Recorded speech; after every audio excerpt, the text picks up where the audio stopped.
Ito ang reading mo, Aries. Welcome back to our channel. Naway nasa mabuti kayong kalagayan while watching the channel. This is a general reading. Kayo nang bahalang magpalit-palit ng situation nyo sa reading ko.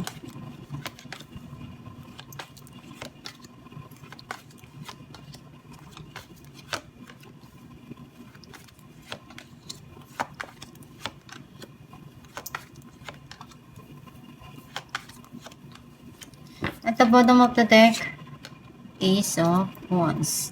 I feel like yung energy mo, nasa-sense ko na may mga bagay ka ditong ginagawa na alam mong makakatulong para sa'yo to improve yourself, your passion.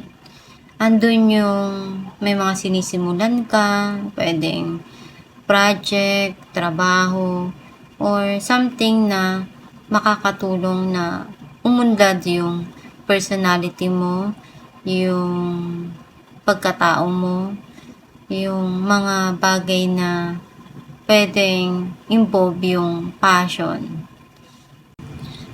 Nakita ko na may mga bagay dito na or pwedeng gusto mong makuha. Ang mensahe ng card mo, nakikita ko na meron ditong ibibigay sa'yo or may matatanggap ka na blessing na pwedeng makatulong financially. Some of you, pwedeng ikaw yung nagbibigay.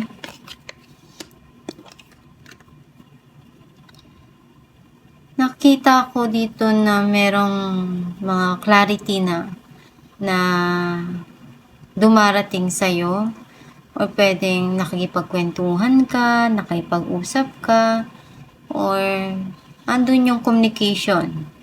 Maybe ikaw or someone sa buhay mo na gustong makipag-usap.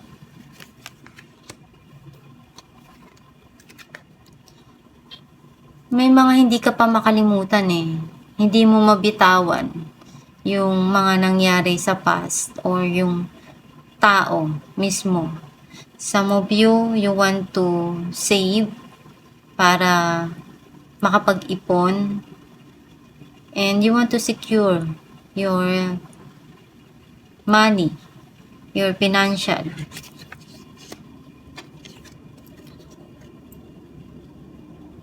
Nagkaroon ng pagtatapos dun sa nakaraan or dun sa situation na yun. And unti-unti naman yan napapasok yung pagbabago, yung new beginning para sa'yo.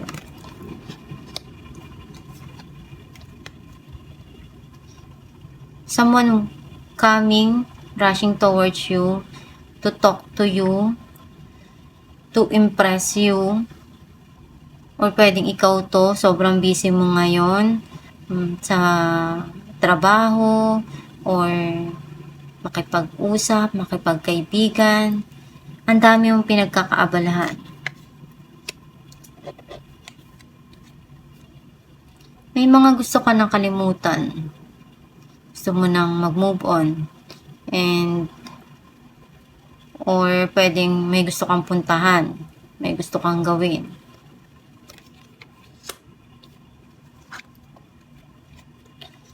May mga iniisip ka dito ng malalim. Hindi ka makapag-umpisa kasi you feel nandun sa isang stuck na situation ka. Hindi ka makamove. Gusto mo man umalis pero nahihirapan ka.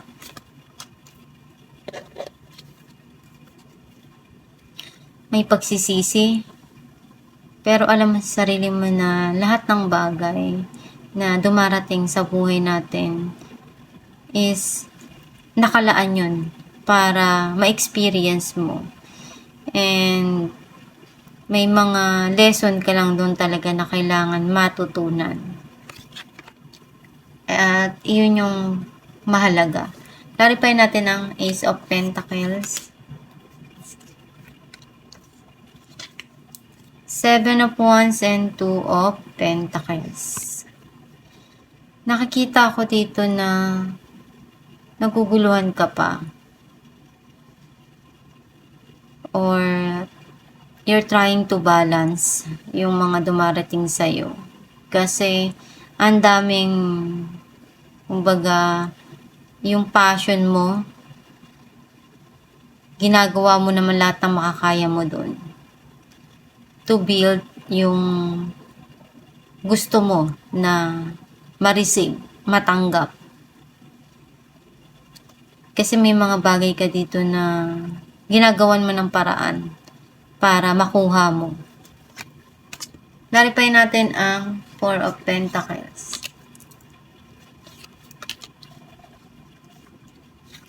Ace of Cups and the Emperor.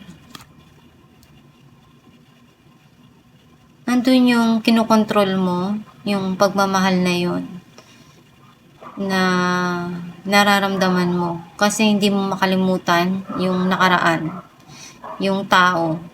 Some of you naman, may bagong darating na bagong romance, relationship para sa'yo. Pero ikaw pa din yung magdi-decide kasi you feel restricted kasi nandun ka pa rin sa point na hindi ka makamove on dun sa nakaraan. Naripay natin ang Knight of Swords. Ten of Swords and the Magician. Napagod ka na. Andun yung feeling mo, binackstab ka. Na kaya nasaktan ka ng sobra at binigyan mo ng end dun. Pero ginagawan mo ng paraan lahat kasi alam mong kaya naman. Some of you, merong tao dito na feeling niya tapos na. Pero gagawa siya ng paraan, ng way, ng alam niya na magagawa niya para bumalik sa'yo. Naripay natin ang The Hangman. Six of Pentacles and Five of Pentacles. Nakita ko dito na you feel left out in the cold. Nalungkot ka dun. And hindi ka makapag-umpisa kasi andun sa point na may mga gusto ka pang ibigay. Gawin yung makakaya mo. Naripay natin ang Page of Swords. The Magician and Two of Wands. May mga plano ka dito na gawin. And ikaw yung tipo ng tao na hindi ka nadadala or na kukuha sa basta-basta lang. Gusto mo yung pinapakita yung pagmamahal, yung pag-aalaga. Kasi ang iniisip mo, yung future mo, yung makakasama mo ng matagal. Clarify natin ang The Tower. Two of Cups and Eight of Cups. May hinihintay ka dito. Some of you, may new beginning dito na darating. Pwedeng soulmate na ibibigay sa'yo. Some of you, naka-move on ka na. Minahal mo yung tao, pero syempre, andun pa rin yung pride mo. Hindi ka basta-basta magpapatalo. And alam mo sa sarili mo na kailangan Kailangan na harapin kung ano yung kinabukasan. Clarify natin ang Eight of Cups. Ace of Pentacles and the Moon. May darating dito. Pwedeng financial blessing. may mga iniisip ka dito na gawin na pwedeng uumpisahan mo. And connected siya sa pera. Clarify natin ang 4 of Cups. The Emperor and 7 of Wands. Paglalaban mo pa rin yung sa tingin mo kaya mo. Kahit na feeling mo restricted. Feeling mo nandun sa point na sobrang hirap. Kahit na may pagsisisi. Alamin natin kung ano mensahe ng iyong gabay.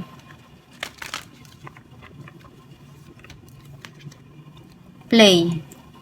Beloved one, it's time to set aside work for a while. Don't worry, we will oversee your responsibilities to their completion. Thankfulness, gaiety, and laughter will lift your energy so that you will return to work with a renewed perspective and heightened energy. Ang mensahe ng gabay mo na kailangan mo din ng pahinga. Huwag mong i-overwork yung katawan mo. Dahil yung katawan natin, isa lang yan. And bigyan mo rin ng time sa sarili mo to enjoy and relax. Dahil mahalaga sa bawat tao na nai-enjoy natin yung kung ano yung meron tayo sa buhay. Basta isipin mo lang palagi na nandyan lang yung gabay mo to help you and guide you. Magdasal ka lang palagi at alagaan ang iyong sarili. At itong yung reading, Aries, kung nakaresonate ka, comment down below. Thank you for watching.